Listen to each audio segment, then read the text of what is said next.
यात्रीगण कृपया ध्यान दें, आपकी जिंदगी बहुत सस्ती है। सस्ती ही तो है, वरना कब तक आम आदमी को मर मर कर बताना होगा कि सरकार प्लीज, हम तो मरकर मोक्ष पा लिए, आप प्लीज औरों की जान बचा लीजिएगा। अब किसी और भगदड़ में किसी और की जिंदगी मत छीनिएगा। यात्रीगण कृपया ध्यान दें,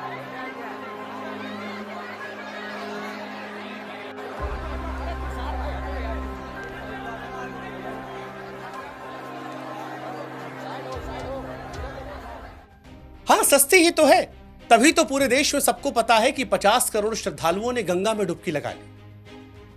पर जो नहीं पता चल पाया वो ये कि जब कोई ट्रेन नहीं टकराई, जब कोई ट्रेन पटरी से नहीं उतरी, फिर 18 लोग रेलवे स्टेशन पर कैसे मर गए।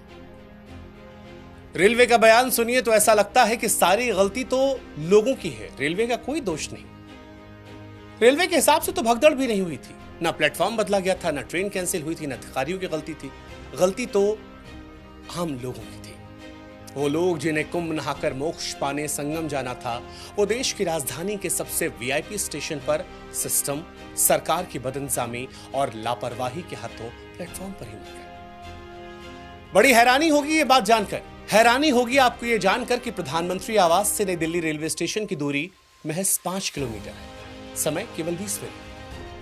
रेल भवन से नई दिल्ली रेलवे स्टेशन की दूरी केवल 4 किलोमीटर है, समय 15 मिनट। राष्ट्रपति भवन से नई दिल्ली रेलवे स्टेशन की दूरी 5.25 किलोमीटर है, समय लगता है केवल 20 मिनट। और जिस संसद में खड़े होकर अब तक रेल मंत्री ये दावे करते रहे कि दिव्य कुंभ के लिए भव्य इंतजाम रेलवे ने कर रखे हैं, उसी संसद से केवल 3 किलोमीटर दूर नई दिल्ली रेलवे स्टेशन के प्लेटफॉर्म नंबर 14 की सीढ़ियों और प्लेटफॉर्म नंबर 16 के एस्केलेटर के पास प्रयागराज जाने वाले यात्री भगदड़ में मर गए।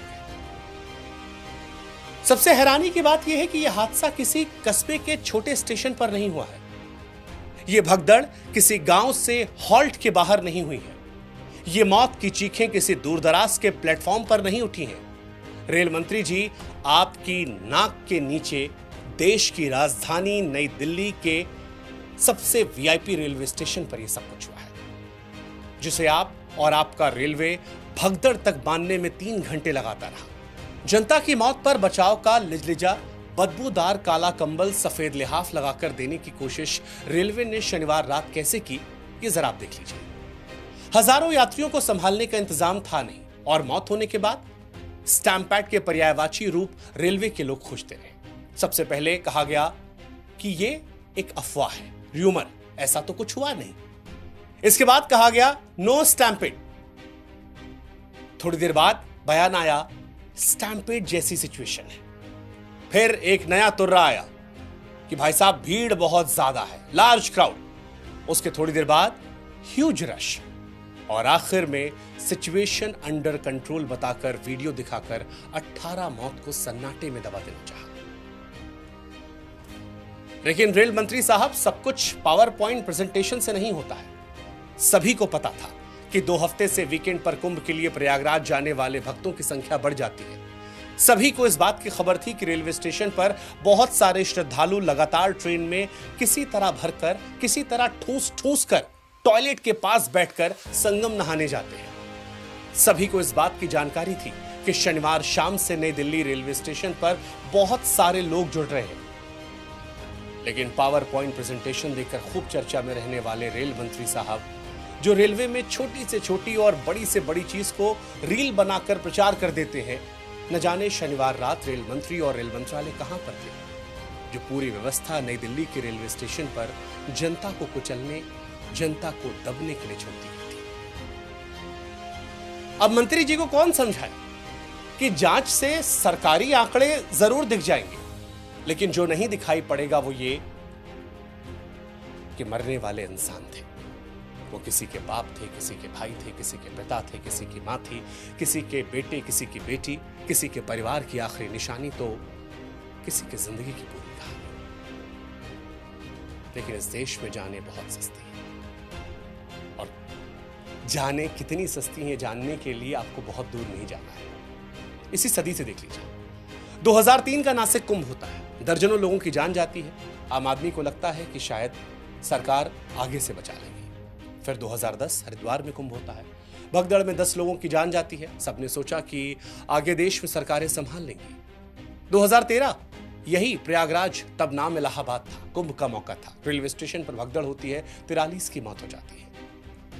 जनता की जान जाने का नंबर साल दर साल बदलता रहा, लेकिन आम आदमी की जान को बचाने की सरकारों में न नीयत बदली न नीति बदली। साल आया 2025, 144 साल बाद वाला प्रचार जबरदस्त तरीके से किया गया। हर आदमी को यह एहसास दिया गया कि इस बार गंगा मैया खुद ही केवाईसी कर रही हैं कि अब की कुंभ नहीं नहाया तो सनातन वाला रिश्ता टूट जाएगा। सरकारी प्रचार पर जोर रहा तो जनता की जान की फिक्र किसे। 29 जनवरी सुबह 4 बजे संगमनोज पर भगदड़ हुई। सरकारी आंकड़ा 30 मौत का कहता है, गैर सरकारी दावे न जाने कितनी मौत के। खैर, जनता बड़ी मासूम होती है। जनता ने फिर यकीन किया। जनता को लगा कि अब तो भगदड़ से सरकार मरने नहीं देगी। लेकिन फिर आम आदमी सही हो जाए तो उसे एहसास कैसे हो कि जिंदगी कितनी सस्ती है। 15 फरवरी शनिवार रात 8:30 बजे देश की राजधानी का नई दिल्ली रेलवे स्टेशन, रेलवे और रेल मंत्री की नाक के नीचे का स्टेशन, कुंभ जाने की ठसाठस भावना लिए खड़ी जनता, और फिर वही, फिर भगदड़, फिर सांसें रुके, फिर बच्चे चीखने लगे, फिर मां चिल्लाने लगी, फिर बेटियां तड़पने लगी, पुरुष हिल नहीं पा रहे थे, जो जहां था वहीं दबने लगा, चले जाने लगा। कोई मुंह से सांस देने की कोशिश फिर से करने लगा, कोई दिल को दबाकर वापस धड़कन लाने में जुट गया। और पीछे से इन सब की आवाज आती रही, यात्रीगण कृपया ध्यान दें, कुंभ स्पेशल ट्रेन प्लेटफॉर्म नंबर संख्या फलाने फलाने पर आने वाली है। इस बार का नंबर है 18।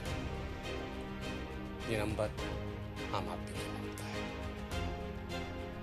अब सरकारी प्रचार करने वाले या सरकार से जुड़े लोग चाहे तो इसका भी प्रचार प्रसार करवा लें।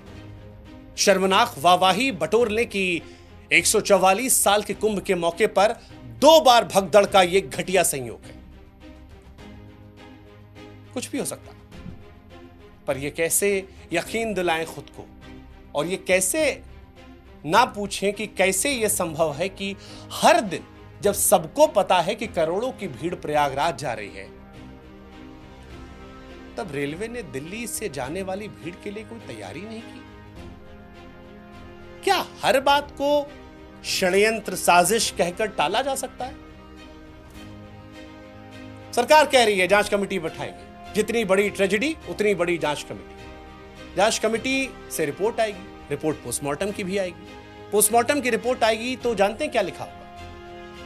लिखा होगा कि दम घुटने से मौत। पोस्टमार्टम रिपोर्ट में शायद लिखा होगा कि कुछ लोगों की सिर में चोट लगने से हुई मौत। पोस्टमार्टम रिपोर्ट में लिखा होगा शॉक की वजह से कुछ की जान चली।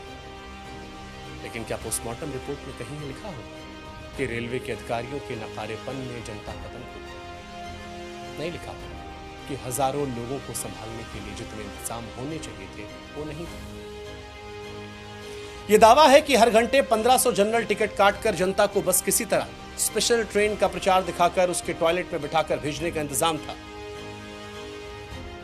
सीसीटीवी कैमरा था, लेकिन सीसीटीवी कैमरा क्या देख रहा था ये किसी को नहीं पता था। और क्या वाकई में इस बात पर यकीन कर लिया जाए कि रेलवे को अंदाजा नहीं था कि स्टेशन पर कितने लोग जुटे हैं? और अगर अंदाजा था तो जवाबदेही किसकी, जिम्मेदारी किसकी? इन लोगों की जिंदगी जाने के पीछे जिम्मेदार? कुंभ स्पेशल ट्रेन का नंबर गिनाकर वाहवाही लूटने वाले की कोशिश में बेसिक व्यवस्था भूल जाने वाले रेलवे अधिकारी, रेल प्रशासन, रेल मंत्री क्या तारीफ लूटने वाले जिम्मेदारी, जवाबदेही भी रखेंगे? या फिर जांच रिपोर्ट के नाम पर ठंडा पानी कुछ दिन बाद आश के सुलगते सवालों पर डालकर फिर किसी भगदड़ में आम आदमी की मौत का इंतजार होगा? सवाल ये भी, आम आदमी की मौत दुनिया के सबसे बड़े लोकतांत्रिक देश में इतनी सस्ती क्यों है? सोचिएगा जरूर। जय हिंद, जय भारत।